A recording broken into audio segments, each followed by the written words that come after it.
মৃত্যুর কয়েক সেকেন্ড আগে প্রতিটা মুসলমানের মুখে যেন উচ্চারিত হয়, লা ইলাহা ইল্লাল্লাহু মুহাম্মাদুর রাসূলুল্লাহ। মাবুদ, আমরা পাপিষ্ঠ বান্দা।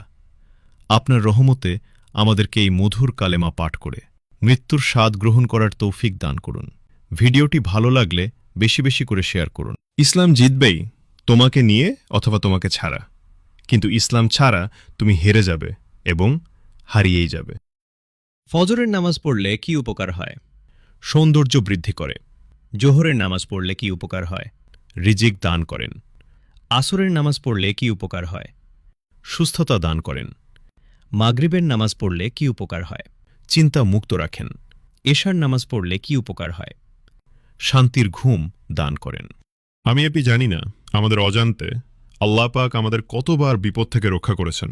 যখন মুমিনদের পাশে কেউ থাকে না, তখন আল্লাহ কোন না কোনোভাবে নিজে পথ দেখান। যে ঠকে সে বোকা নয়, সে নিরুপায়। যে ঠকায় সে চালাক নয়, সে বেঈমান। যে বিশ্বাসের মান রাখে না, সে মানুষ নয়। কাউকে ঠকিয়ে নিজেকে বুদ্ধিমান ভেবো না, সময়ের ব্যবধানে তুমিও একদিন ঠকে যাবে। যে অন্যের খুশি ছিনিয়ে নেয়, তার সুখের নিয়ত বেশি দিন হয় না। সময়টা তাকেই দিও যে সময়ের মূল্য বুঝে, আর সম্পর্ক তার সাথেই রেখো যে তোমার গুরুত্ব বুঝে। ভিডিওটি ভালো লাগলে শেয়ার করে দিন। যারা অতিরিক্ত টেনশন করে তাদের জন্য এই 5টি কথা।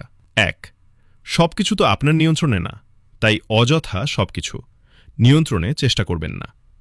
2. দুশ্চিন্তা সমস্যা কমায় না, বরং মন খারাপ করে দেয়, তাই মাঝে মাঝে মন খুলে হাসুন। 3. একদিনে সব ঠিক হবে না, তবে নিশ্চয়ই একদিন ঠিক হবে, এই বিশ্বাস রাখুন। 4. নিজের প্রতি একটু ধৈর্য ধরুন, সময় একদিন সবার জন্যই ঘুরে দাঁড়ায়। 5. সব সময় নিজেকে মনে করিয়ে দিন আপনি পারেন, আর আপনি নিজেকে কন্ট্রোল করতে পারেন। হাদিসের মধ্যে এসেছে, কবরের ওই সাপ যদি দুনিয়াতে একটা নিঃশ্বাস ফেলাই, তাহলে গোটা পৃথিবী কালো হয়ে যাবে তার বিষের কারণে। আল্লাহ আমাদের ক্ষমা করুন। জানি এখন শয়তান আপনাকে আমিন লিখতে ও শেয়ার করতে বাধা দিবে, কারণ সে চায় আপনার কবরে সে আসুক। একজন আলেম বলেছিলেন, বান্দার চেষ্টা যেখানে শেষ, আল্লাহর কুদরত সেখান থেকে শুরু। তোমার রিজিকে যা আছে সেটা 2 পাহাড়ের মাঝখানে থাকলেও তুমি পাবে, আর যেটা তোমার রিজিকে নেই ওইটা অনেক দূর থেকে আনার পরেও হাত দিয়ে তোমার 2 ঠোঁটের মাঝখানে রাখলেও পড়ে যাবে। কেউ যদি বলে পূর্বে সূর্য পশ্চিমে উঠছে, আমি তা বিশ্বাস করব, কারণ আমি জানি কিয়ামত একদিন হবেই। কেউ যদি বলে বেঈমান ভালো হয়ে গেছে, আমি তা কখনোই বিশ্বাস করব না, কারণ আমি জানি বেঈমান বিপদে পড়লে স্বভাব বদলায়, কিন্তু তার চরিত্র কখনো বদলায় না। বিপদ কেটে গেলে তার আগের রূপে ফিরে যায়, এটাই বাস্তব। ভিডিওটা ভালো লাগলে শেয়ার করে দেবেন। অনেক অনেক ধন্যবাদ সবাইকে। জান্নাতে প্রথম দেখা হবে নিজের জীবন সঙ্গিনের সাথে। তার সৌন্দর্য এত বেশি হবে যে এক পলকে 40 বছর কেটে যাবে। সবাই বলুন সুবহানাল্লাহ। তাহলে অনুগ্রহ করে এই ভিডিওটি শেয়ার করুন অন্য একজন ভাই বা মুসলিম বোনকে দেখার সুযোগ দিন। জিনের সবচেয়ে ভয়ঙ্কর ক্ষতি কি?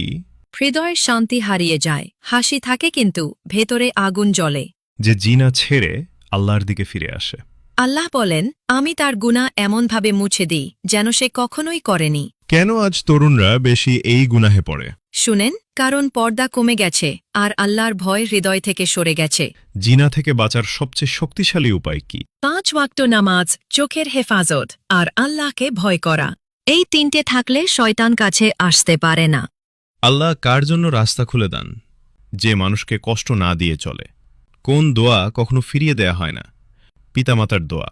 আল্লাহ বলেন, এটা আমার আরশ পর্যন্ত পৌঁছে যায়। কার আমল লাইলাতুল কদরের মতো? যে রাতে উঠে 2 রাকাত নামাজ পড়ে কাঁদে। আল্লাহ কাকে হেফাজত করেন? যে কবরের কথা মনে রাখে।